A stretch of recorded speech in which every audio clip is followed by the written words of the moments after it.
You stretch your arms over your head, clenching your fist. You hear your joints crack. And pop. You grunt in response. The sheets rustle beneath you while you sit up and blink at the bright light pouring through your bedroom window. A soreness begins to set in. It travels from your torso down to your legs. Oh, God, I worked myself too hard yesterday. You take a small glance over your nightstand. A small square calendar sits politely by your lamp. It takes you a moment, but you process what day it is. Oh, right. Another day of work. I forgot it wasn't the weekend. After some groaning, you hobble your way from your bed to your closet. You throw on a pair of your work pants and look at your rack of shirts. You work as a tree caretaker, which involves traveling from place to place on the great tree all day. But at least they let you buy and wear fun graphic tees, and not some dumb work uniform. You look at 3 shirts and decide which one of them to wear. Lil Fern, totally not reference to the previous game. I'm not sure about these two. You know, I like the previous game, so why not? You grab the green shirt from the closet and hold it out in front of you. You read what's on the front. It feels familiar, although you aren't sure why or how you even obtained this one. Regardless, it's a shirt. You pull it over your head and smooth it down over your torso. Afterwards, you continue getting ready. You smack your face a few times to try and wake yourself up more. You walk into your living room and look around it for your bag and boots. You quickly spot them in the corner, nestled between each other. Should I make myself something to eat? Well, they have the dining hall. You ponder on the thought, but ultimately decide to eat at the dining hall. Besides, you get to see your work buddies and share a meal. You go over and shove your feet into your work shoes. It's easy to notice all the scratches and holes in them. You debate if getting new ones will be worth the cost. It's only $50. 50 for you was expensive. You decide to put it off for a bit longer. It'll be fine. Last but not least, you decide to pick up your bag and throw it over your shoulder. That's it then. Time to head out. You walk over to your front door. A door which is made up of shadow indent in your wooden walls. A door which is activated by the floating orb to your right. You stand still for a moment, almost confused by the concept of this whole ordeal. You wave your hand through the orb and it begins to glow a vibrant blue. It's muscle memory, yet you nearly forgot how to open it. What the hell? The doorway crackles and whirs as the same blue spreads throughout the frame. A slight drop blows past you from the portal. Although you can't see anything through it, you know it leads outdoors. It has to, right? Am I good? You realize you're questioning much more than you should be. I mean, this is your life after all. You live this every day. Going out the same door. Okay, whatever. I need to get to work or my boss is gonna be real mad. Carefully, as if it was going to reach out and swallow you, you step through the portal. You land on deep pink grass. You hear it crunch underneath your boots. A gentle wind blows through the trees and through chimes hanging from buildings and branches. This feels familiar to you, yet somehow odd. What is really striking you as odd is the enormous tree that is growing from the center of the island. The branches stretch for miles into the distance. A bunch of tiny gourds are hanging from them too. You realize that they're houses. In fact, your own home is one of them. You begin losing your train of thought as you question more and more around you. What you're doing, and why. I mean, what sort of job is a tree caretaker anyway? Suddenly, a gust of wind blows through. The chat of the other villagers disappears with it, as if the wind just carried it away in its arms. Oh, I'm dreaming. I'm asleep right now. Your eyes shoot down to the ground. They lock onto a rock right at your feet.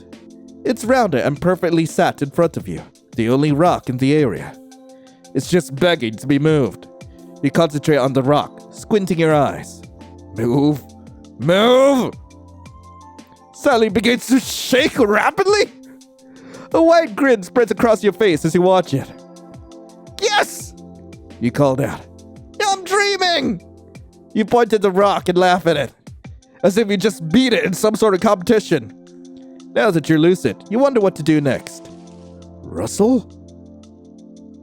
You turn your head and scan your surroundings for whatever made that noise. You quickly notice that everyone disappeared. Nobody inside. Your heart begins to beat faster. However, you're able to quickly soothe yourself. You're dreaming after all. Nothing can hurt me. I'm fine. Hey, come on out. Your fear begins to fall when you realize it could be an animal. All this drama over something like... Your thoughts pause when you notice a strip of fabric flowing out from a nearby bush. Is that a scarf? You slowly creep closer to it.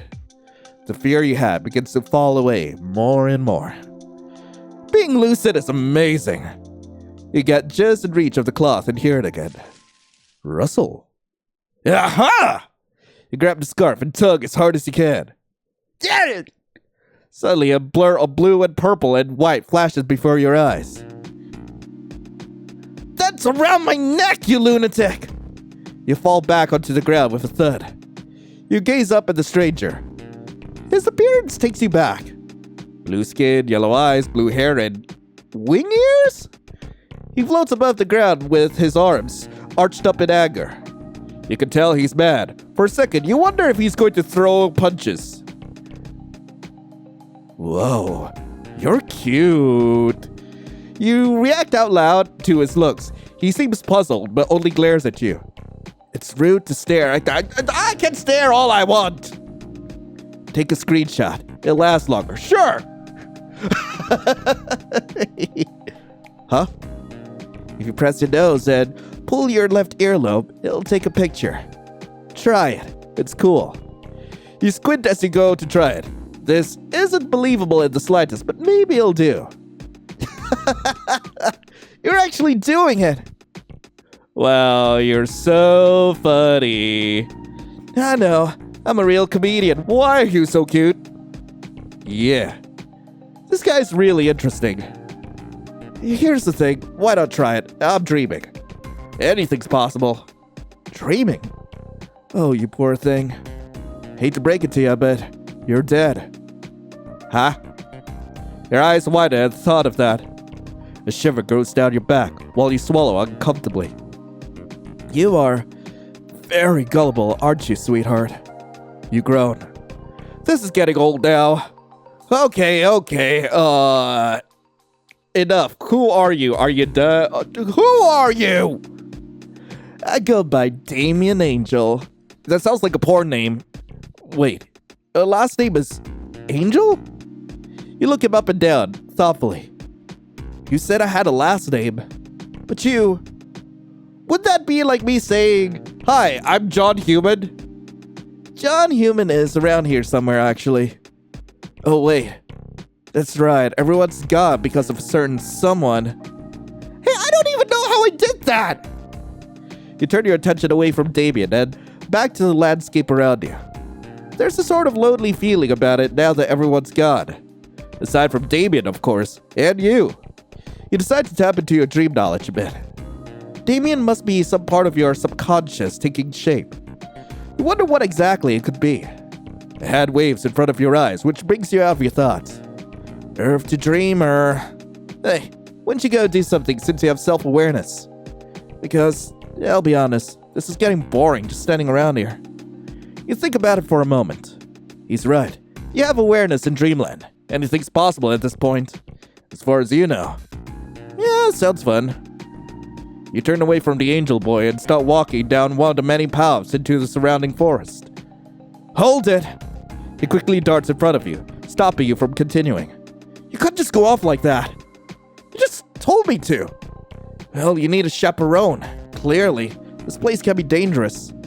Besides, you could easily slip into a nightmare. And trust me, those aren't good. I mean, yeah, they're nightmares. I think I'll be fine. Besides, I was doing fine before you showed up. His change in demeanor surprises you. He was acting so nonchalant earlier. One of his wings twitches in what seems to be frustration. I've been around for a while. Just trust me.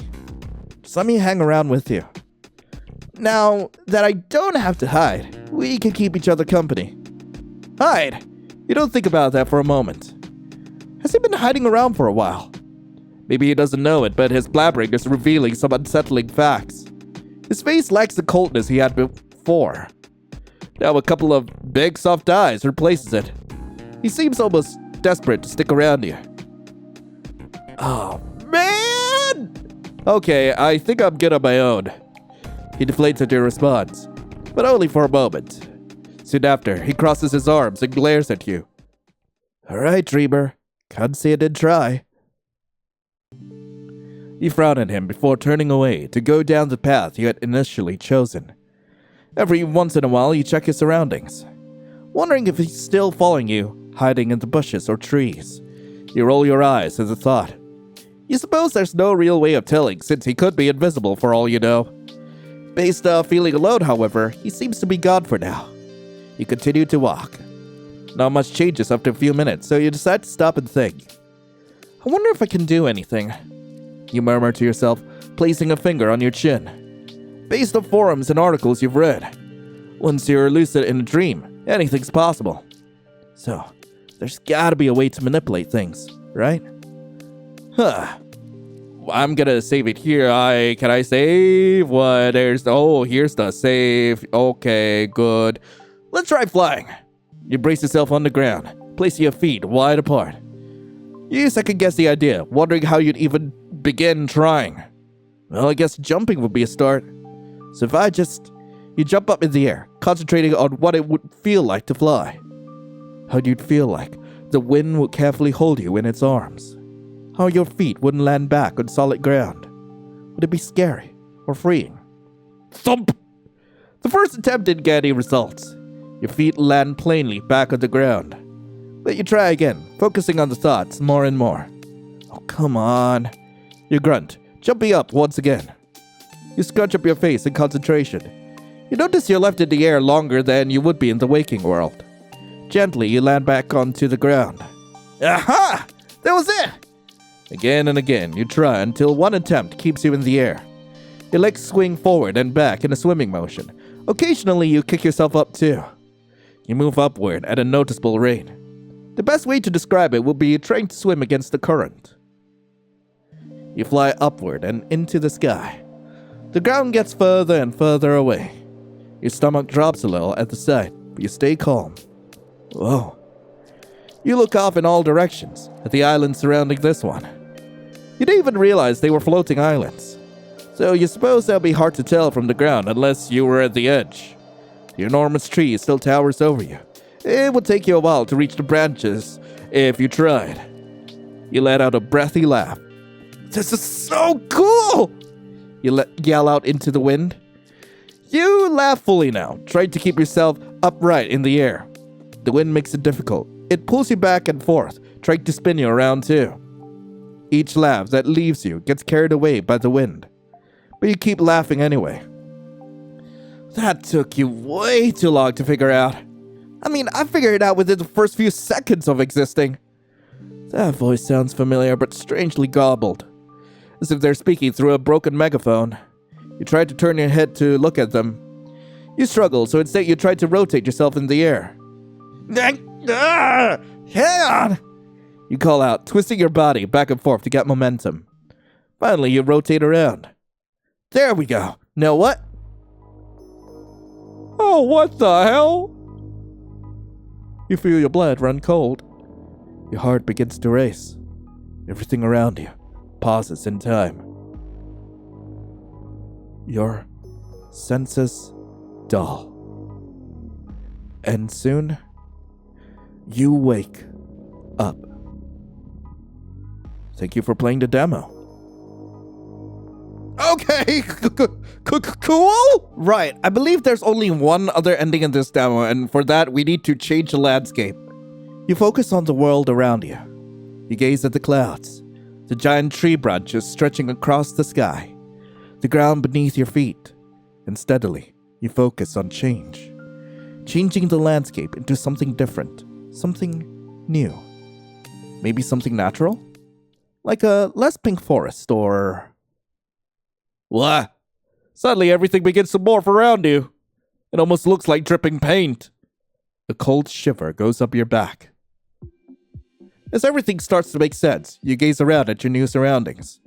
It's a pretty plain-looking forest, much more natural-looking than the pink one. Your legs wobble around as you try to adjust yourself to the new, more cluttered terrain. Suddenly, you hear distant chatter. Like a group of people talking amongst themselves. You spin around, trying to find the source. And soon in the distance, you spot the group. They're being led by a tall woman. Her commanding voice can be easily heard over everyone else. You decide to head over to them and merge into the group, curious as to what they're doing. Nobody seems to notice as you slide into the line of people. You all walk along the narrow path through the woods. Thankfully, it wasn't as overgrown as the rest of the forest. You hear the leader speak over the various conversations. Everyone goes quiet and listens. All right, folks. I know we're all tired and hungry, so I'll make this brief. We're very close to the location where we'll be spending the night. So get ready for nice beds and a good food. Let's hop to it, eh? She claps her hands and begins to walk onward. And of course, the group follows her. You overhear chatter about the place you'll be staying at. Although it seems like nobody knows for sure what it's going to be like. One says it's going to be a cheap motel, nothing fancy. Another says it's going to be some big lodge with gourmet chefs. Honestly, you're just along for the ride. You continue to walk. Your entertainment consists of eavesdropping to the conversations around you. Until you finally reach a clearing. Everyone gets excited at the light shining through the distant trees. Slowly, you all get there, and you're faced with... Holy! The building in front of you reaches past the clouds. If you stare at it long enough, it almost seems like it's swaying from side to side. But maybe that's just your anxiety as you look at this thing. You look around the group, but nobody seems to be taken aback by this at all. You all continue forward and into the hotel, one by one. A warm feeling falls over you as you enter the hotel lobby. It almost feels as if the fireplace was lit, but there doesn't seem to be one. Everyone check themselves in at the desk one by one, please. Let's keep this orderly. You're at the back of the line, so you'll wait your turn as each member of the group checks in. You look around while waiting, gazing at the tapestries that line the walls by the front door, as well as some comfortable-looking couches where a few group members were sitting. A strange-looking doorway sits at the back wall. It seems to be made out of bamboo. You wonder what it could lead to. It seemed out of place. Before you know it, it's your turn to check in. For a moment, you wonder if you're going to need money, although nobody else seemed to need it. So why would you? Hello. Welcome to Where the Hell Am I? Can I get you checked in, please? You're taken aback by the name of the hotel, leaving the receptionist's mouth. For a moment, you simply stare, wide-eyed. Is that really the name? Hi, yeah, I'm in need of a room. No, seriously, where the hell am I? Hotel. But you know that. By the way, all this chaos we've been dealing with, you need to fix it. You're lucky we're letting you stay at all. You stare in disbelief at the random change in topic. I'm sorry, chaos? What the hell? Here's the key. The receptionist slams the key down, cutting you off from continuing your questions. Enjoy your stay, The receptionist goes quiet and simply stares into the distance. Blankly, I want to smash the receptionist. Can I smash the receptionist? Please? Can I give back shots to the receptionist in the back rooms? There's no conversing with them anymore. Okay, you're so cute. I don't want to look away. I don't. No! You walk away from the receptionist and touch your hand to your head. There's a strange sense coming over you, like some sort of dread. You let it go quickly. You look down at the key, inspecting each side. There's a small engraving that has a number. Floor 8. You continue to look on the key for a room number, but to no avail. Only a floor number awaits for you. And so you walk towards the strange bamboo door, wanting to check it out before anything else. As you approach, the door slides open with a gentle rattle. It's an elevator. At least that's what it looks like. You step inside the small room and gaze around it. Immediately you notice a motor on the back of it. You're able to look through the bamboo easily and spot the mechanisms behind the elevator. A simple pulley system is used to raise and lower it seems. You turn back towards the door, raising your hand to press the floor number, but you quickly notice there's no button panel. Oh. Well, what do I do now? Then door shut, and you hear the pulley system begin to move. The whole bamboo box begins to rise. It makes a loud racket as the motor spits and whirs. You have to stabilize yourself to the sudden movement, but after a moment, you're fine. After about 30 seconds, the elevator comes to a rickety stop and the doors slide open. The smell of pond water wafts over you. You stare ahead confused. You exit the elevator and the doors shut behind you. In front of you stands a hallway, a single door on the left wall and the door leading to the stairway on the right. The walls are decorated with carved patterns. Along them are small drawers with various plants as well. The door must be mine then, you think out loud. As you approach the door, the smell of pond water gets stronger. You continue to be puzzled by this. You shouldn't be smelling anything like this when multiple stories in the air. You look at the door and prepare yourself for whatever could be behind it. With the odd things that happen in dreams, anything could be back there. Could be a cow in a top hat. You snicker at the idea. Now that you have that mental image, will it come true? You put your hand on the door handle and twist it open. Oh, wow, that's a beautiful room. Your eyes go wide at the sight of your room. You immediately get an answer to your query about the pond water smell. A small pond sits in the center of the yard that came with your room. You look around the various oddities. What seems to be a spirit house and praying statues sit next to the pond, as well as a small bamboo tree. You run over to the bed and press down on it. It feels perfect for you. The pillows are perfect too. You excitedly walk down a couple steps and into the yard. The grass doesn't seem to be dried out, despite out being in the sun. You try peeking between the boards of the fence surrounding the yard, but you're unable to see through. But would you want to? Imagine how high up you are. You smile. This is the best hotel room we've ever stayed in. Since when do they come with yards? How about ponds? You walk over to the pond and kneel down. You dip a hand into it, wanting to feel the temperature. It's warm. The ripples from your touch begin to fade as you take your hand out and continue to gaze into the water. Oh, no! No! No! No! No! You squint your eyes at the water. What was that? Suddenly, you feel two hands grab your shoulders. They yank you back and away from the pond, standing you upright too. You see the leader standing in front of you, eyes wide. What's going on? We need to leave, now. You had no time to ask questions as the leader drags you to the door of your room. You had just arrived! What could be happening? And then you feel it. The floor of your room begins to rumble as you both make it out into the hallway. The hotel is falling apart. We need to get everyone out, now. You can't mutter a word. The unstable feeling of the ground, the cracking walls and shattering windows. You even begin to hear distant screams. Is this a nightmare? Go down. I'm going to get everyone else. The leader's bravery and adrenaline pumping through your body gives you the energy needed to bolt for the stairs as quickly as possible. Your heart races as you take the sharp turn down the stairs. The stairs are steep, but that doesn't stop you from hurtling down them, trying your best to keep yourself upright. The screaming only gets louder and louder. You even hear what sounds like children crying. This is absolutely horrifying. You take turn after turn, going down each staircase. Then suddenly, everything goes quiet. You hear a loud snap. Oh shit. Your stomach drops. I'm falling through nothingness. All you feel is wind rushing past you. Okay. Hi.